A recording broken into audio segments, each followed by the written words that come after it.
كان عندي لفة جلاش ومحتارة اعمل بيها ايه، ففكرت ان انا اعمل بيها حاجة حلوة.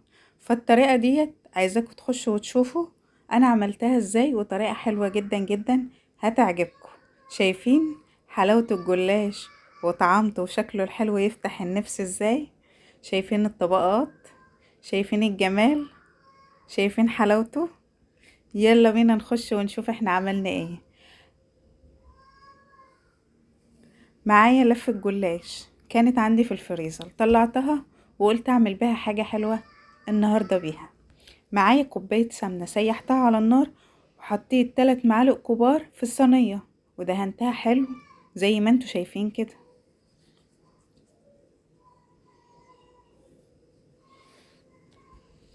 زي ما انتوا شايفين كده وشغالة معاكم.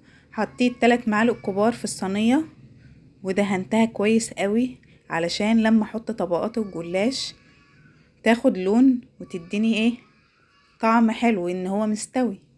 عملتها زي طبقات كده زي ما انتوا شايفين، قعدت اتنيها زي مروحة، كأننا بنعمل مروحة زمان كده بالورق او بالكراريس القديمة. بجيب طبقة الجلاش زي ما انتوا شايفين كده، بقعد اتني فيها بالطريقة دي كده، شايفين؟ واعملها طبقات كده ورقات كده مع بعض.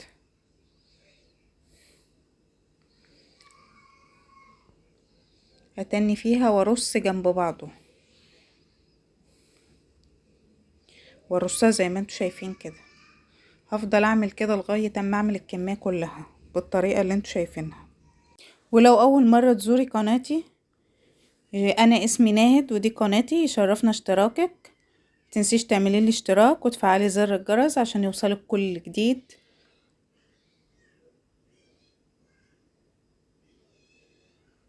واحنا مكملين مع بعض ان شاء الله في كل حاجة جديدة نعملها. وزي ما انتوا شايفين بنتن الورق زي المروحة كده، طبقات او تنيات كده كسر، وبنحطها ورقة جنب ورقة.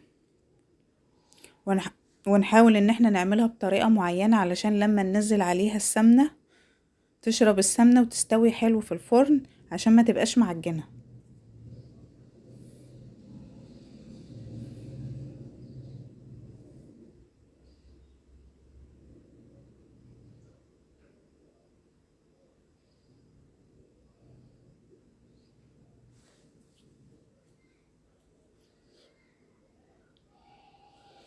واحنا مع بعض اهوت مكملين.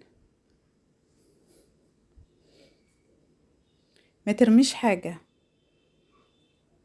هي مقطعة هي بس ما ترميهاش، هتتنيها وهتحطيها. وده كان متقطع على اساس انه يتعمل حاجة تانية بطريقة معينة، فانا تنيته وحطيته وفردت الورق كده عشان ما يبقاش معمول على بعضه. وبقيت كوباية السمنة بس بشربها للجلاش وبسقيها له زي ما انتوا شايفين كده. والحته اللي بلاقيها مش شاربه سمنه بسقيها وبحطه في الفرن، هرجع لكم تاني.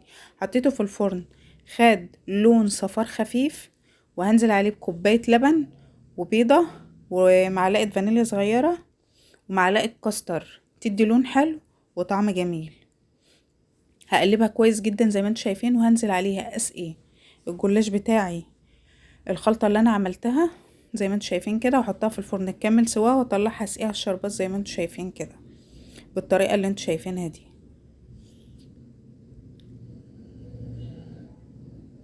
شايفين حلاوة الجلاش وجماله؟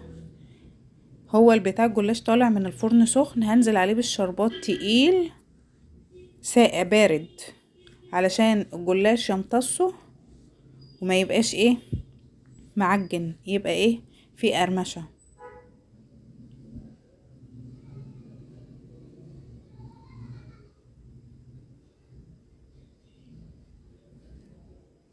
شايفين حلاوة الجلاش وطعمه؟